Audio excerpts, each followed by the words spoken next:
All right, hello everyone. Welcome back to Calculus. So today we are talking about the alternating series test. This is our second test that we are going to utilize when we're trying to think about absolute or conditional convergence. So an alternating series is a series where every other term is positive and every other term is negative. So we've seen some examples of this already. For example, the alternating harmonic series is 1 over n, but with the signs changing. So we have 1 minus 1 over 2 plus 1 over 3 minus 1 over 4, and so forth. And of course, any series that goes between minus and plus and minus and plus and minus and plus and so forth, those are all alternating series. So the alternating series test that we're going to get to in a minute works on any series that alternates in sign like this.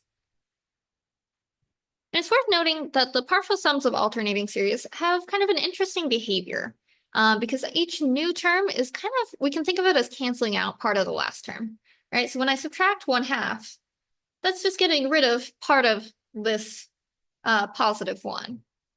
And when I think about adding in 1/3, that's kind of just undoing part of this subtracting 1/2, right? And so forth. And so what's going to end up happening is if we graph our partial sums, or if we think about our partial sums, they're going to kind of bounce back and forth, right? So partial sum of just taking this piece is 1. Partial sum, if I take 2 of the pieces, is 1/2. Partial sum of taking the first 3 terms is 1/2 minus 1, or sorry, 1/2 plus 1/3, right? So 1/6, and so forth. So 1/6 minus 1/4, let's see, that's 4/24 minus 6/24. Oh, sorry. I subtracted 1/3. 1/2 plus 1/3 would give me 5/6. 5/6 minus 1/4 then gives me 20/24 minus 6/24. So 14/24, and so forth. And so each time I'm kind of adding and subtracting just part of what I had last time. And so you can kind of see that we're zooming in on our limit a little bit easier than sometimes with series that just have all positive terms. Because basically, again, we're just kind of undoing the previous thing. Each time we add something on, we're undoing part of the previous add-on. And so that kind of can lead us to some of what the alternating series test is about. So the idea with the alternating series test is as long as, so I'm going to look at an alternating series. So that can be written as -1 to a power that involves n, whether that's -1 to n or -1 to the n minus 1, and so forth. It doesn't matter as long as the sign ends up changing each time, times a positive part, right? So we always want our bn's to be positive, i.e. I'm going to have a positive number, subtract a number, add a number, subtract a number, and so forth. And if I want each new one to cancel just part of the last one, then really what I'm saying is that I want the n plus 1 term to have a smaller value than the n term in absolute value, right? So I want to sort of subtract off only part of B1 and then add back in only part of B2, subtract off only part of B3, and so forth when I do this. And in total, of course, I know in order for my series to converge, I want the limit of my terms to equal 0. That doesn't guarantee convergence, but if the limit of my terms wasn't 0, then I would know it would diverge, right? So that's kind of the intuition behind the alternating series test, which says that if I'm looking at an alternating series and it satisfies those two things, then I should know that my series actually ends up being convergent. So again, I want the limit of my terms to equal 0, and I want the positive version of the terms to be decreasing with n, essentially. Okay, so let's look at this. I know I've said in previous videos that the alternating series converges, but let's go ahead and use the alternating series test to decide that it does converge. So alternating series test, let's see. So if I look at this, right, I want to compare it to, or I need to decide what my Bn is. So my positive version of my nth term is always going to be 1 over n. Right? And so the alternating series test asks, is Bn plus 1 less than or equal to Bn? And so in other words, i.e. is 1 over n plus 1 less than 1 over n? And this is true, because if we think about it, this fraction has a larger denominator, so it's going to be a smaller fraction. Right. So that's the first thing we need if the alternating series test is going to apply. And the second thing that we need to know is the limit as n goes to infinity of Bn equal to 0, i.e. we're looking at the limit as n goes to infinity of 1 over n. We know that that limit is indeed equal to 0. So both things that we need for the alternating series test do apply. So by the alternating series test,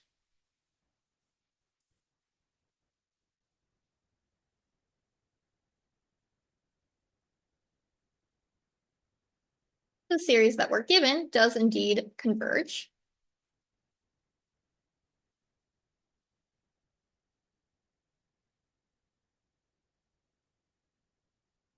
Okay, awesome.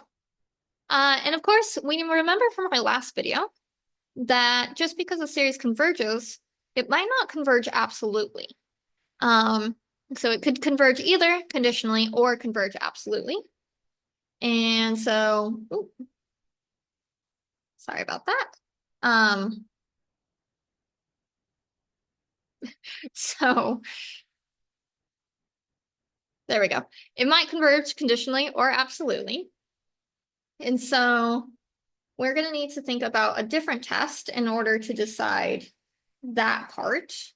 Because the alternating series test is only if our signs are alternating, but we want to consider the version that doesn't alternate in signs. So absolute versus conditional. We're going to have to think about, or we're really asking, does the sum of the absolute values converge? So that sum of -1 to the n minus 1 over n converge. And if we think about that for a moment, the absolute value really just cancels out that -1 to the power, right? So this is really just the same thing as n equals 1 to infinity of 1 over n.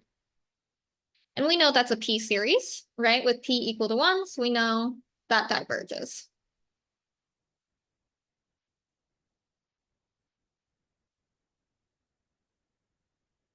Right? So no, that series does not converge. And so if we look back, we know that we've said the series as written converges. The absolute value version of it diverges. And so in total, those two things add up to saying that the original series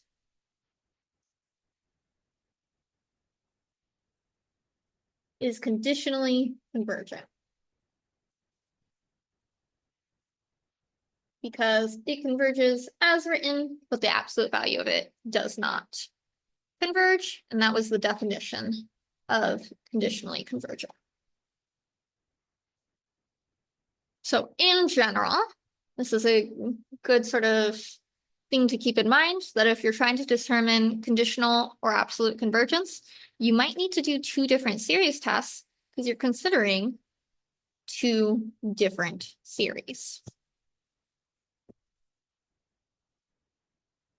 Okay, let's go ahead and look at another example. So we're being asked if this new series converges conditionally, absolutely, or diverges. If you remember right, if the series converges conditionally, or sorry, converges absolutely, then it converges conditionally, or sorry, goodness gracious. If the absolute value version of the series converges, then the regular version of the series converges. That's what I'm trying to say. So let's go ahead and actually, let's do the reverse direction of what we did last time. Let's test the absolute value version first, since that could save us some work. Right, so let's look at sum from n equals 1 to infinity. Absolute value would really just get rid of that alternating sign part. So really we're considering n squared over n cubed plus 1. And we're asking, does this converge? Okay. I'm looking at this. This feels rather p-series to me. And we know, of course, when we have things that are sort of close to a test that we know about, that probably means we want to do a comparison test or a limit comparison test. So let's go ahead and do a limit comparison test on this one. And it seems like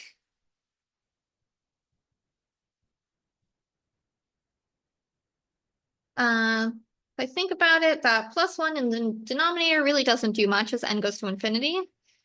So it looks like I'm really comparing to n squared over n cubed, i.e. really I'm just comparing to 1 over n is what it seems like I want to compare to. That's my original guess of what I might want to compare to. Okay, so limit comparison test. Let's see, let's remember that one. So that asked me to do the limit of dividing the two series. So limit as n goes to infinity of our first series divided by our second series. So limit as n goes to infinity, flip and multiply, so n cubed over n cubed plus 1. And if we turn on our pre-calc brains, right, we have same power in numerator and denominator, same highest power. So we get to just divide the coefficients, so we get 1. And so by the limit comparison test, we know that these two series are going to have the same behavior. They both diverge or they both converge. And of course, I know that this diverges, so I get to conclude that this also diverges. So by limit comparison test,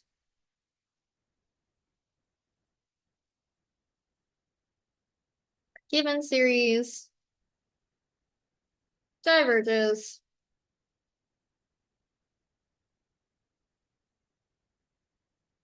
since our compared series of 1 over n does. Okay. So far, we've said that the absolute value of the series, or the absolute version of the series, diverges. So we've eliminated the possibility that our series could converge absolutely. We still have the possibility that it could converge conditionally or diverge. And so it turns out we do actually have to look at the absolute version of the series. We don't get to get away with just using the conditional or absolute convergence.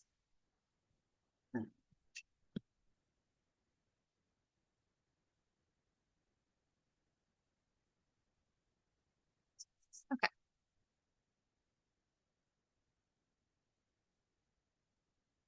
So we will go ahead and figure that out. My goodness.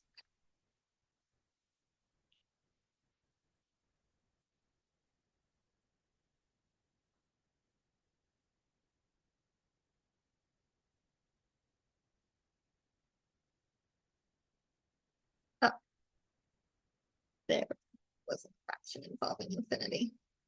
All right. Okay. Right, so we know it's not going to converge conditionally, so let's try check if it converge. We know it's not going to converge absolutely. Let's check if it converges conditionally. My goodness, y'all, so sorry. Okay, so we have two options of tests that we could run on this original version of the series. We could do absolute, or we could do alternating series test, or we can do ratio test. I believe either one works out pretty nicely. Ratio test is a little easier to do though, so let's go ahead and look at ratio test. So ratio test says, again, I need to identify what my positive version of my terms are. So it's the n squared over n cubed plus 1. And I ask two questions. I ask, is bn plus 1 less than bn? So i.e. n plus 1 squared over n plus 1 cubed plus 1. Is that less than n squared over n cubed plus 1? Off the top of my head, it's kind of hard to compare those two fractions because I have both a bigger numerator and a bigger denominator here. So unfortunately, it's not quite that easy to just look at the two fractions. Instead, what we need to do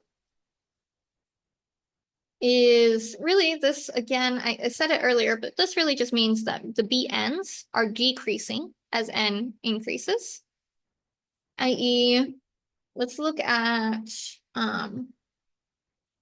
this is equivalent to asking, is f prime of x negative, where f of x is x squared over x cubed plus 1, right? That would say that we are decreasing as x goes to infinity. So that's kind of the way that we're going to reframe the bn's decreasing as n goes to infinity. I'm going to get rid of the original framing here.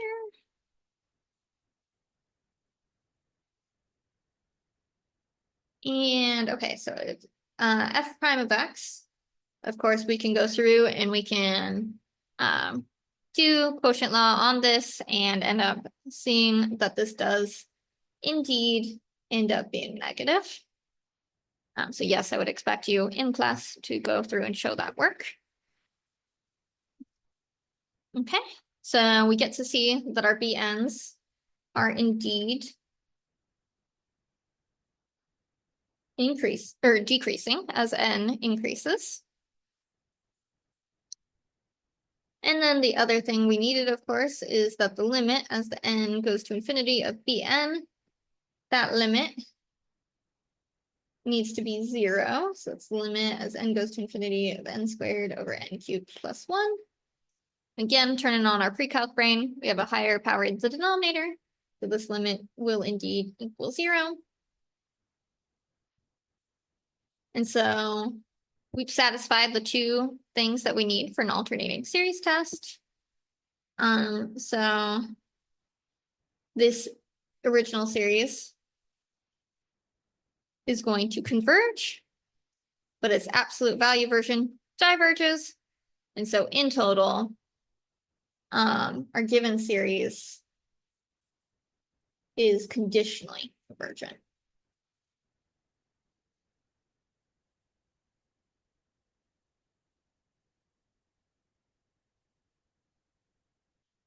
So again, an example where we need to do two different series tests.